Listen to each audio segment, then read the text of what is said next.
ভোরনাট high school, total 479। তার কি হতে চান এই পদ? টিচার। বাবা কি কাজ করেন? বাবা ভ্যান চালায়। এই যে আর্থিক সহযোগিতা ব্যয় উঠে খরচা কে জগৎ?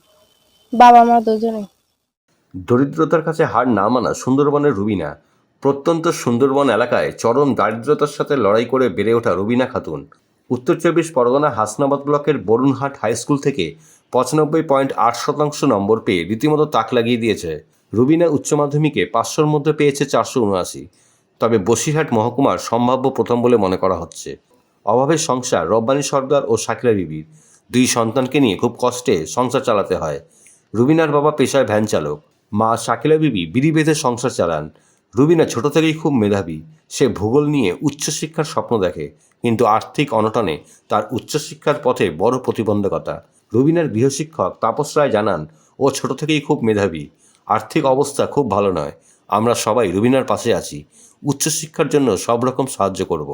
রুবিনা জানায় ভবিষ্যতে সে শিক্ষক হতে চায়, কিন্তু চরম দরিদ্রতার সাথে লড়াই করে রুবিনা কি পারবে সেই সাফল্যে পৌঁছাতে? সেটাই এখন রুবিনার কাছে বড় চ্যালেঞ্জ। বাবা ভ্যান চালাই, আমি বিড়িবাদী, আর ওই স্কুল টিচার, গৃহশিক্ষক স্কুল টিচাররা সাহায্য করে। ও বড় হয়ে কি হতে চায়? ও বড় হয়ে স্কুল টিচার হতে চায়। সরকারের কাছে কি দাবি করছেন আপনারা? ওই সরকারের কাছে দাবি করছে, আমরা তো গরিব মানুষ, আর্থিক অবস্থা ততটা ভালো না, যদি একটু সরকার যদি একটু সাহায্য করে তাহলে খুব ভালো হয়। আমি ভ্যান চালাই, আমি খেতে খুঁড়িয়ে গিয়ে আমি ব্যাংকে চাই, মেয়েটা আমি পড়াচ্ছি।